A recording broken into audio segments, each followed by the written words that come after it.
The First Crusade, which took place from 1095 to 1102, was a military expedition launched by Western European forces with the goal of reclaiming Jerusalem and the Holy Land from Muslim control. This crusade was initiated by Pope Urban II in response to a request from the Byzantine Emperor Alexios I Komnenos. The campaign proved successful when Christian forces captured Jerusalem on July 15, 1099. Approximately 60,000 soldiers, along with a significant number of non-combatants, participated in the First Crusade. They began their journey in 1095, and after campaigns in Asia Minor and the Middle East, reclaimed key cities such as Nicaea and Antioch before reaching their ultimate objective, Jerusalem. The main cause of the First Crusade was the rise of the Muslim Seljuks, a Turkish tribe who gained significant victories in Asia Minor against Byzantine forces, notably at the Battle of Manzikert in 1071. This led to their control over important cities like Edessa, Antioch, and eventually Jerusalem. Byzantine Emperor Alexios I Komnenos saw an opportunity to enlist Western armies to help him regain control of Asia Minor and appealed to the West for assistance in 1095. Pope Urban II responded favorably to Alexios's appeal, viewing a crusade as a means to protect Christian sites in the Holy Land, increase the prestige of the papacy, and unite the Western and Eastern Christian churches. He issued a call for a crusade during the Council of Clermont in France on November 27, 1095, offering indulgences to knights who participated. Urban II then toured France to recruit crusaders, emphasizing the religious fervor, personal salvation, and material rewards associated with the crusade. As a result, thousands of warriors from across Europe took up the cross and pledged to embark on the journey to Jerusalem, with the departure date set for August 15, 1096. The First Crusade saw the involvement of around 60,000 crusaders, including approximately 6,000 knights, marking the beginning of a series of military campaigns known as the Crusades. And the Muslim adversaries faced by the Crusaders had their own struggles even before the Crusades began. The Seljuk Muslims, who controlled much of Asia Minor and northern Syria, were in conflict with their rivals, the Shiite Fatimids of Egypt, over control of Jerusalem. However, the death of their powerful Sultan Malik Shah in 1092 led to internal power struggles among local lords, weakening the Seljuk position. Additionally, Baghdad, their base, was distant from the battlefront, resulting in a lack of centralized support. Meanwhile, the Shiite Muslims managed to regain control of Jerusalem from the Seljuks shortly before the Crusaders arrived. Unaware of the religious motives of the Crusaders, both groups of Muslims likely mistook them for typical Byzantine raiders. However, unlike raiders, the Crusaders aimed for permanent conquest of the Levant. Ironically, despite Pope Urban II's intention to appeal specifically to knights, many others were inspired to join the crusade. One significant group was the People's Army, led by the preacher Peter the Hermit and the knight Walter the Penniless.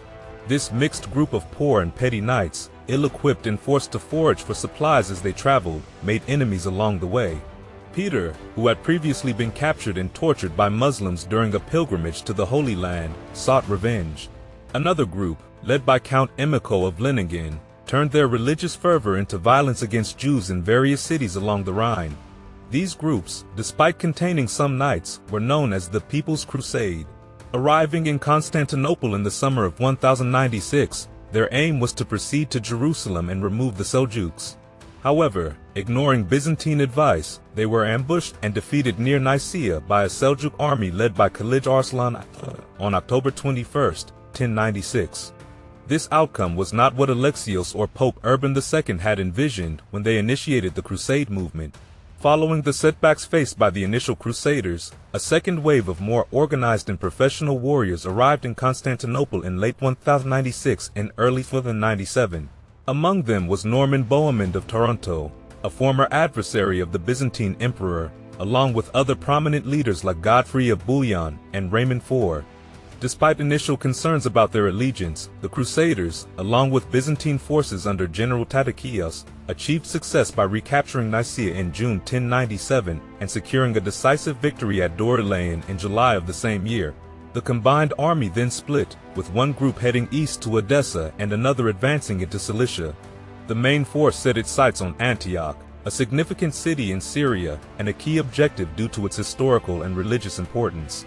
Although Antioch proved formidable with its large size and formidable fortifications, the Crusaders eventually succeeded in capturing it on June 3, 1098, after enduring an exhausting 8-month siege. Throughout the siege, they faced challenges including attacks from a Muslim force from Mosul, as well as outbreaks of plague, famine, and desertions within their own ranks. Unfortunately for Byzantine Emperor Alexios, he received misleading information suggesting that the Crusaders were on the verge of defeat against a massive Muslim army. Believing the situation dire, he returned home, leaving the Crusaders to fend for themselves. Despite this abandonment, Bohemond and his forces managed to capture Antioch and defeat the Muslim relief force.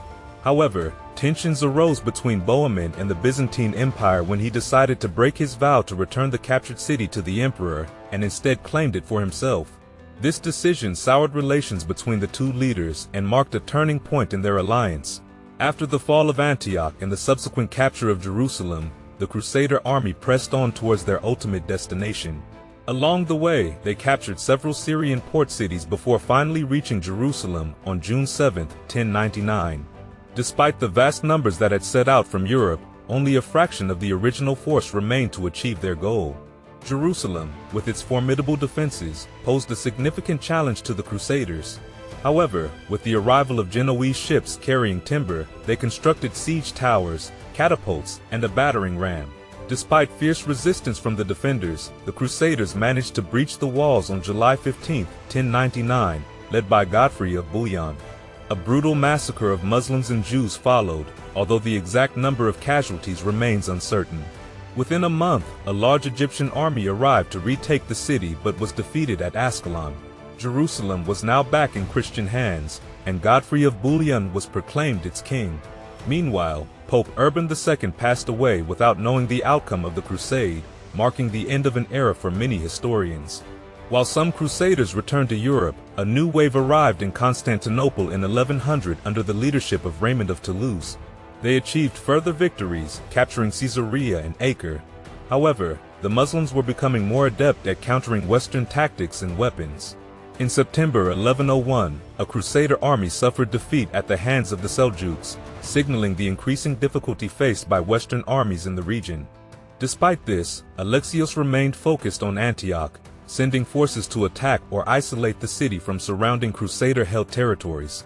However, Bohemond, the ruler of Antioch, returned to Italy and convinced Pope Paschal II and the French King Philip I to launch an invasion of Byzantium in 1107.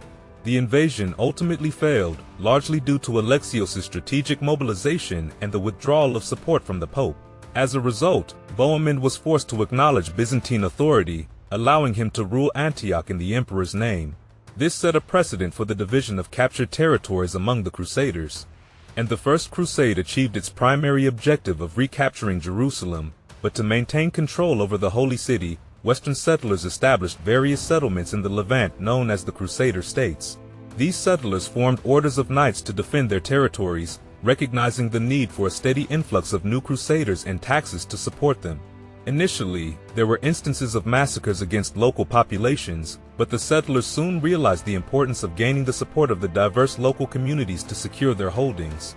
As a result, a level of toleration towards non-Christian religions emerged, albeit with some restrictions. Despite efforts to establish permanent colonies and kingdoms, maintaining control over the gained territories proved challenging. Cities like Edessa and Jerusalem fell again, necessitating further campaigns to recapture them. Over the following centuries, there were 8 official crusades, along with unofficial ones, but they met with more failures than successes. The First Crusade also strained relations between the Western Crusaders and the Byzantine Empire. The unruly behavior of the Crusaders in Byzantine territories led to outbreaks of fighting between them and Byzantine forces, fueling mistrust and suspicion. This strained relationship worsened over time and eventually culminated in the sacking of Constantinople in 1204. Additionally, the fervor of the crusading movement led to attacks against minority groups, particularly Jews in northern France and the Rhineland. The crusading spirit spread to other regions, such as Spain, where campaigns were launched against the Moors, and to places like Prussia, the Baltic, North Africa, and Poland. Despite the limited military successes, the idea of crusading continued to resonate with leaders, soldiers, and ordinary people in the West. The targets of crusades expanded beyond Muslims to include pagans, schismatics, and heretics. extending the crusading ideal well into the 16th century.